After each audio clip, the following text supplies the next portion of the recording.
FeLV é uma doença muito polêmica no mundo gateiro. Os poucos tutores que acabam conhecendo e descobrindo a sua existência acabam criando um pavor por ela e nunca se imaginam adotando um gato FeLV. Ainda é uma doença que os próprios veterinários têm muita dificuldade de entender e explicar para os tutores. E é por isso que hoje em dia tem tantos gatos positivos em ONGs e projetos, esperando a sua adoção. Informação é tudo, e é por isso que o vídeo de hoje é sobre a FeLV.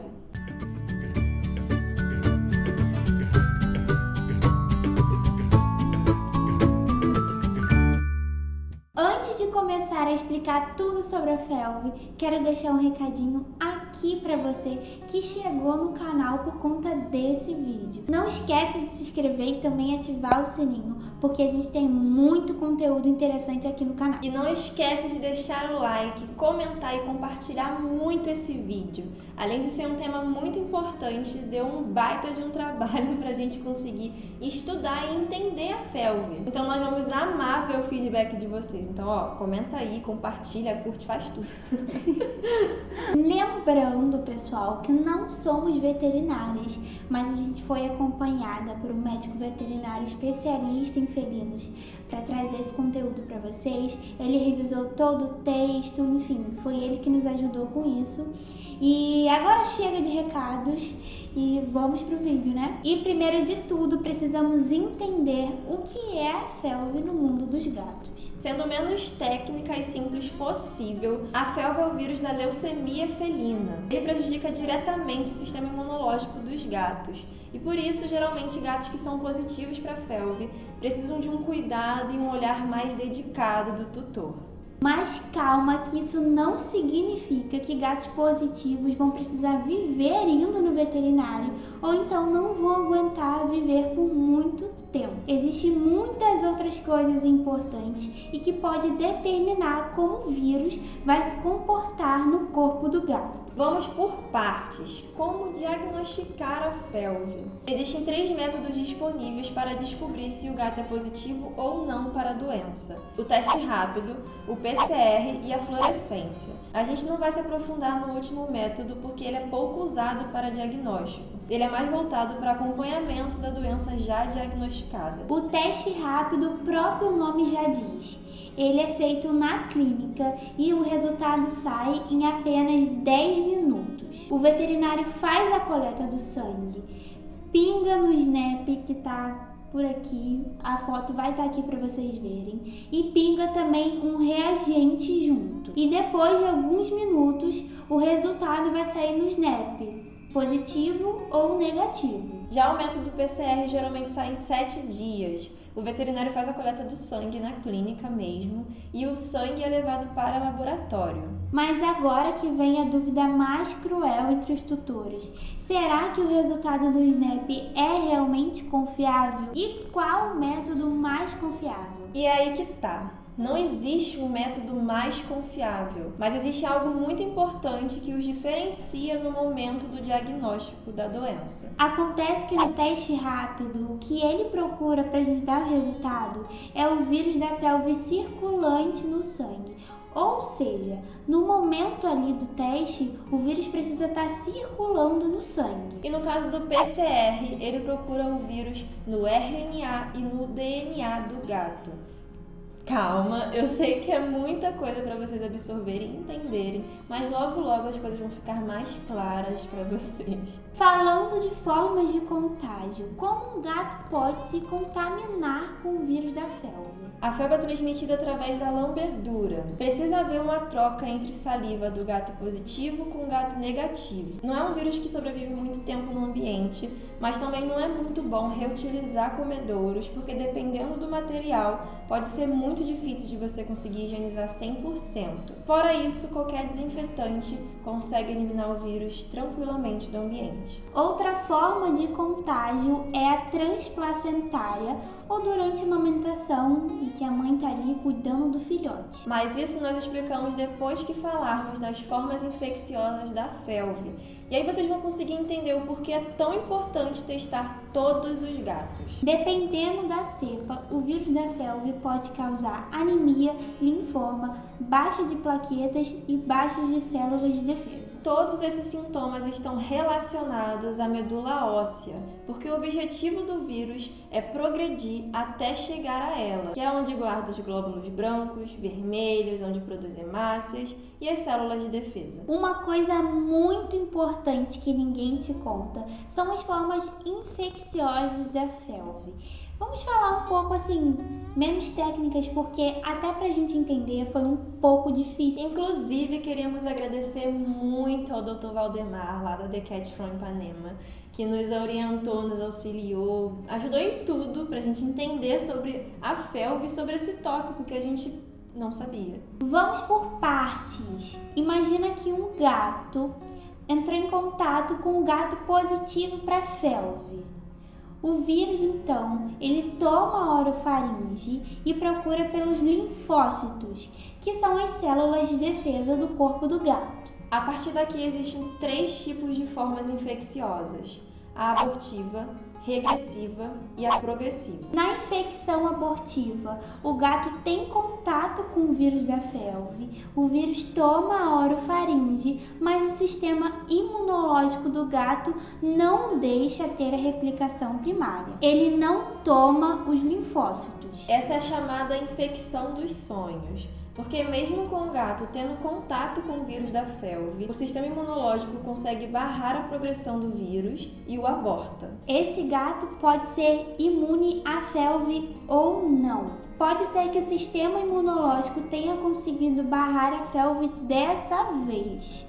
Talvez por uma carga viral baixa. Existem vários outros fatores e isso não pode ser um veredito para não vacinar. Na verdade, esse é o gato que precisa ser vacinado com a V5, independente se ele é imune ou não ao vírus da FeLV, porque em algum momento da vida dele pode ser que tenha uma queda de imunidade e o vírus pode conseguir fazer a infecção primária. Então, todo cuidado é pouco. Não vamos nos aprofundar no assunto da vacina, porque também é muito longo e extenso. E se vocês quiserem que a gente traga esse conteúdo para vocês, comentem aí bastante que a gente vai tentar trazer. A infecção regressiva já é diferente.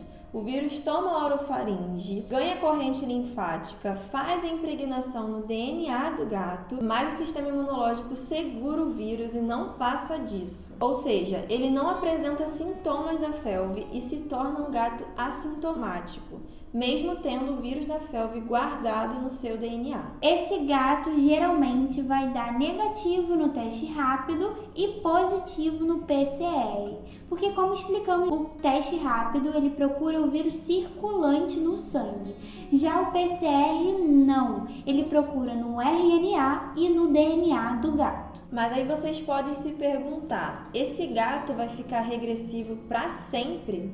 Não necessariamente. Pode ser que em algum momento da vida dele ele faça infecção latente, que é regressiva que vai, que vem, fica bem, não fica. Isso depende muito do sistema imunológico desse gato.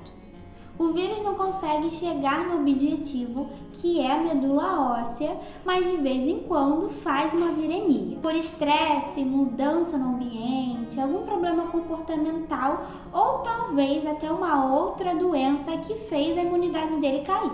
Outra questão é que quando o gato, enquanto regressivo, não transmite o vírus da FeLV.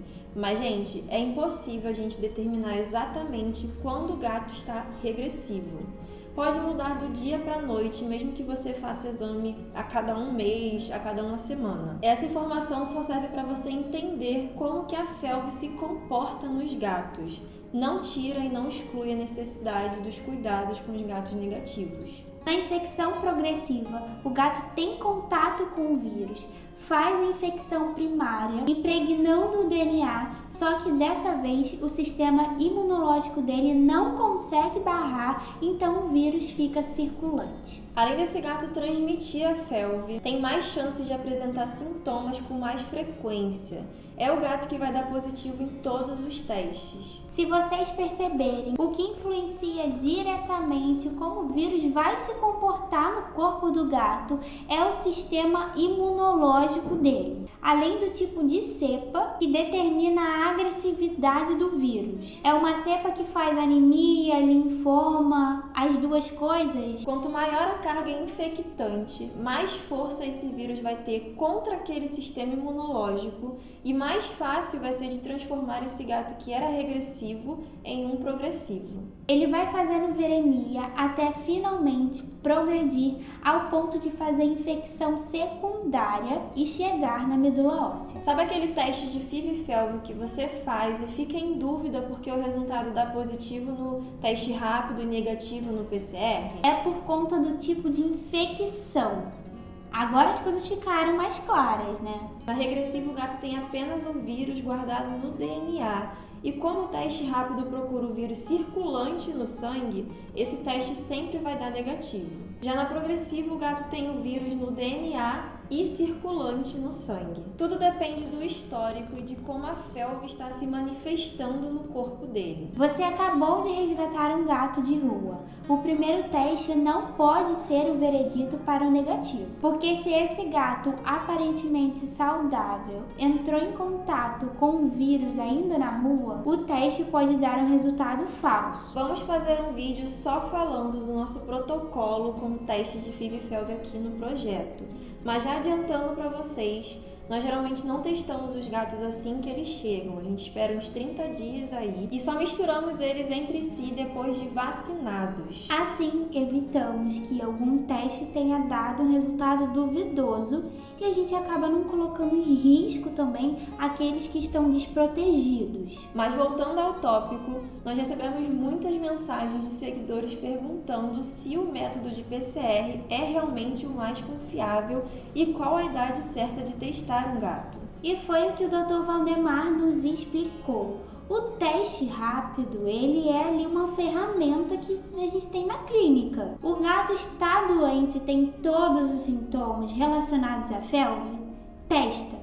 Essa é a hora que provavelmente um teste que deu negativo várias vezes vai dar positivo, porque o vírus está circulante no sangue. O que os gateiros precisam entender é que a FeLV é uma doença muito mais difícil de se diagnosticar e pouco entendida pelos veterinários. Tem muito gateiro que carrega o resultado do teste pra cima e pra baixo, assim, ó, debaixo do braço, e nem se imagina retestando porque fez a primeira vez e tem certeza que é negativo. Mas não é bem assim. É claro que a gente não tem que sair por aí enlouquecidamente fazendo teste todo mês só para confirmar se o gato é realmente negativo. Mas é muito importante a gente refazer esse teste em momentos oportunos, porque é geralmente assim que diagnosticamos a FeLV. Por esse motivo, saber o histórico do gato é importante. É algo muito individual que depende de como o gato vivia. Se ele saiu da rua doente, a orientação de um médico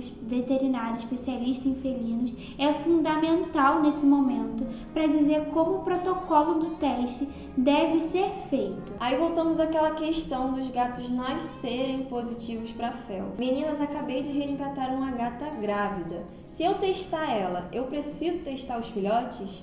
Precisa. Você precisa testar todos os gatos. A mãe ser negativa ou não garante um resultado confiável para os filhotes. Vamos dar um exemplo.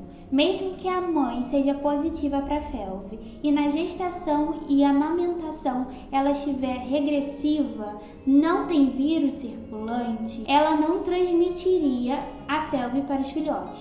Todos os gatos precisam ser testados, independente se são irmãos, se viviam juntos. A FeLV pode se comportar de maneiras diferentes em cada corpo. O gato pode fazer infecção dos sonhos, ficar regressivo, então a regra é: miou, testou. Pensa numa polêmica bem pesada entre veterinários e tutores.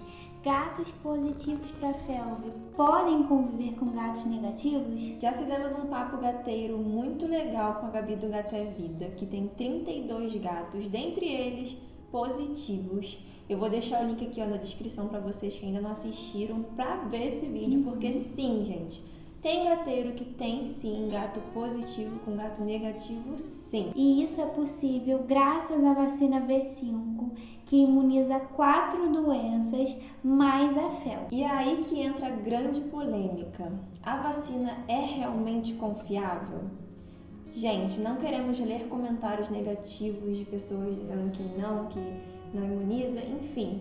A gente quer que vocês entendam que sim, existe um risco da vacina não imunizar 100%, até porque o protocolo precisa ser feito bem certinho e existe um monte de coisa envolvida aí. Mas de forma alguma, o veterinário pode criar um pânico em cima dessa possibilidade, até porque quem decide isso é você, porque você decide se vai correr esse risco ou não. O que acontece é que a vacina está aí disponível para a gente poder usar ela e testá-la. Então, criar esse pânico em cima do gateiro não é uma coisa nada legal. Principalmente quando esse gateiro não tem muita escolha, não sabe o que fazer com esse gato positivo. Precisamos e devemos falar dos riscos, mas nunca forçar ou não a vocês adotarem um gato positivo para felve, vacinando os negativos. Você e sua família são os únicos que sabem se tem condições de manter a vacina em dia, se tem condições de refazer os testes quando necessário. Até hoje nunca vimos um caso sequer de contaminação mesmo com a vacina.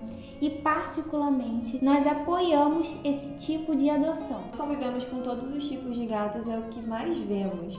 Gatos vivendo a vida inteira aguardando a adoção ou sendo abandonados porque as pessoas não querem ter apenas um gato ou até pior, não querem ter um gato doente. Lutamos para que todos os gatos tenham a chance de adoção e temos vários gatos do projeto que já foram adotados assim. Tem condição e amor?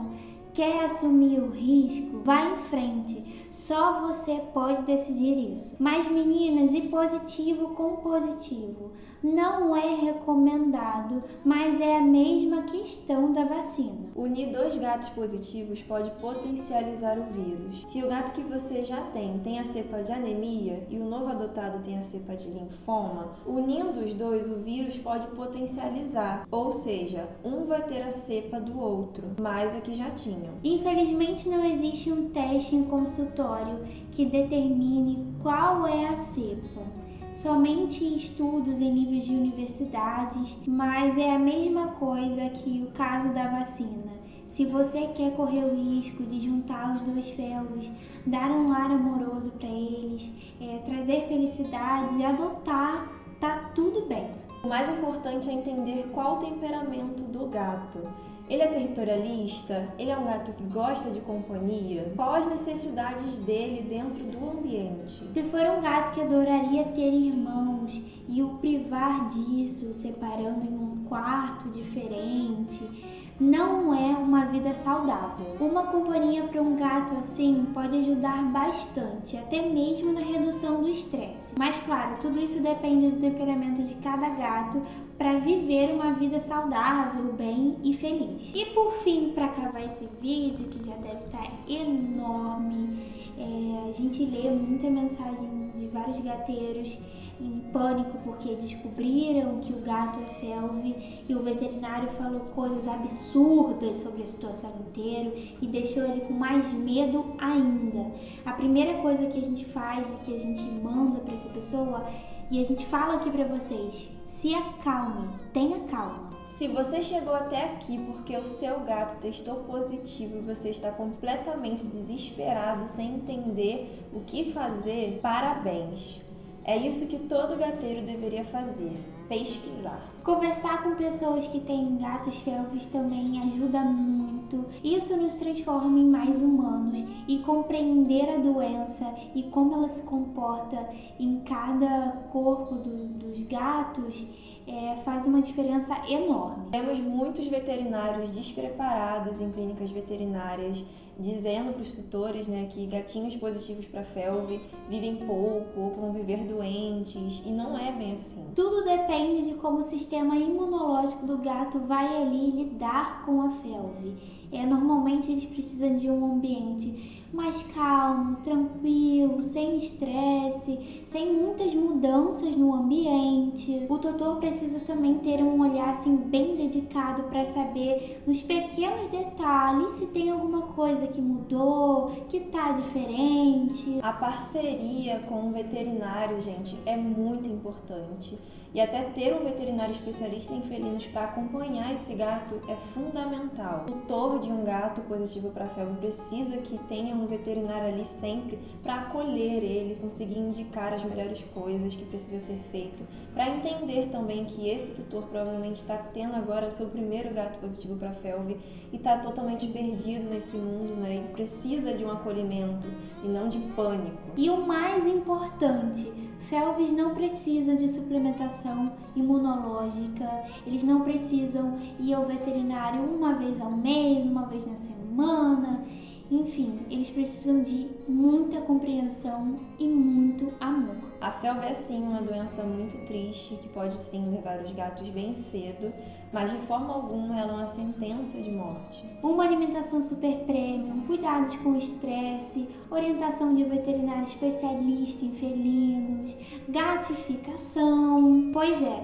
pode não parecer, mas a gatificação também faz uma importância muito grande na vida do gato. E a gente precisa dizer sim que isso é muito importante. Resumidamente, esse gato precisa ter uma vida saudável e feliz, como qualquer outro gato. E se for para viver pouco, tá tudo bem. Nós humanos precisamos aprender a amar sem pedir nada em troca. Existe um lado triste e cruel da doença, mas nós não podemos dar importância a isso. Esse não pode ser um motivo para você não se abrir e amar um gato felve. Um gato felve pode viver uma vida inteira aguardando um lar porque simplesmente ninguém se interessa por eles. E quer saber? Eles nem entendem o porquê são tão rejeitados. Amar sem pedir nada em troca é possível sim. Não podemos ser egoístas e adotar um gato que vai viver a vida inteira, até porque quem decide isso não é nem o vírus da felve. Essa é a vida e nós não podemos fugir e nem controlar isso. Ame um felve, adote um felve, dê uma chance para um felve. Adote o diferente. Esperamos que esse vídeo tenha sido esclarecedor para todos vocês e que de uma vez por todas a felve não seja taxada como uma sentença de morte. Nós precisamos falar sim da felve e defender todos os gatos. E, gente, só a informação pode combater a ignorância. Então, se você tem um gato felve, se você não tem, mas conhece um gateiro que tem, ou que não entende também sobre a felve, enfim, compartilhe esse vídeo com todo mundo, porque é muito importante que a gente fale sim da felve e vamos fazer um gato felve feliz com a informação. Como falamos no início, nós não somos veterinárias, mas o Dr. Valdemar, ele acompanhou a gente assistiu as lives deles, fizemos chamadas de vídeo, enfim, tivemos todo um conteúdo personalizado pra gente conseguir fazer esse vídeo aqui pra vocês. Então vamos deixar aqui embaixo e também na descrição o arroba do Instagram dele. E ele atende cada gato, cada cliente dele é totalmente diferenciado porque tem amor. O conteúdo do Instagram dele é bastante informativo, então segue lá aí. Nós não temos condições de manter a vacina dos meninos em dia para ter um gato felve, mas nós já fizemos a nossa parte. A gente já conseguiu fazer 2 gatos felizes, felves positivos, e quanto mais a gente falar da felve, a gente vai continuar falando da felve, a gente sempre vai estar aqui trazendo informação para vocês, porque só assim a gente consegue pelo menos fazer um gatinho feliz. Então é por isso que a gente tanto fala, né, que compartilhar, falar da felve e espalhar esse amor é muito importante sim, mesmo que você não possa ter um felve. E sobre o assunto, a gente literalmente só combate a ignorância com a informação. Então, gente, antes de sair aí falando um monte de besteira, um monte de coisa que nem você sabe, escutou alguém falar, um fulano falar, enfim, um veterinário que não é especialista, que não tá dentro dos assuntos de gatos e você acabou espalhando, se informa primeiro, veja vídeos, leia as matérias, esteja informada de tudo antes de dar qualquer informação. E para finalizar, gente, sei que vocês ficaram bem ansiosos para saber a novidade que tinha acontecido no projeto. Sim, o Cristalzinho foi adotado, foi o último felve daqui do projeto. A gente não resgatou tantos felves assim, mas ele chegou, foi uma notícia assim, super inesperada pra gente, a gente ficou bem nervosas na época, pensando, né, como é que as pessoas iriam reagir com a notícia, porque a gente nunca tinha feito um conteúdo sobre felve, a gente também não tinha muita experiência com felve, mas assim, a gente conseguiu uma adoção pra ele. Esse vídeo era pra ter saído antes, mas a vida não deixou ele sair antes. E ele foi adotado, a gente deu muita preferência para que ele tivesse irmãos, porque ele era assim um gato que a gente via que ele queria ter irmãos, ele olhava para os gatinhos na gaiola e ficava miando para eles. Ele ama gatos. Ele ama gatos, assim, a adotante mandou notícias pra gente e ele já tá socializando com os gatinhos que são negativos e que também são vacinados com a V5 e assim, o gato tá outro gato, né? Super feliz, super à vontade, fazendo amizade com os gatos, gente, vê se pode. Então, a gente agradece a ele também por ter passado pela gente, por ter trago todo esse conhecimento. E, nossa, não consigo falar, não cheguei a ficar A Maria ficou muito apegada a ele, assim, se ela pudesse, eu tenho certeza que ela teria ficado, mas realmente não podia. E é isso, gente. Pelo menos a gente fez a nossa parte, conseguiu dar um final feliz pra essa história, que poderia ter terminado muito ruim, né, pra ele, que era um gatinho felve positivo, vivendo em uma colônia. Enfim, muito obrigada a vocês que fizeram parte disso, que compartilharam a história dele, que nos ajudaram, que até tiveram interesse, mas assim, no final não podiam ficar. Todo tipo de ajuda é muito importante. Vocês que também compartilharam, né, o post dele lá no Instagram. Enfim, todo mundo que fez parte dessa história é muito importante e mais outras histórias vão passar por aqui, na mão de vocês também. Então, compartilhem muito o vídeo, falem sim da felve, vamos defender os gatinhos positivos e é isso.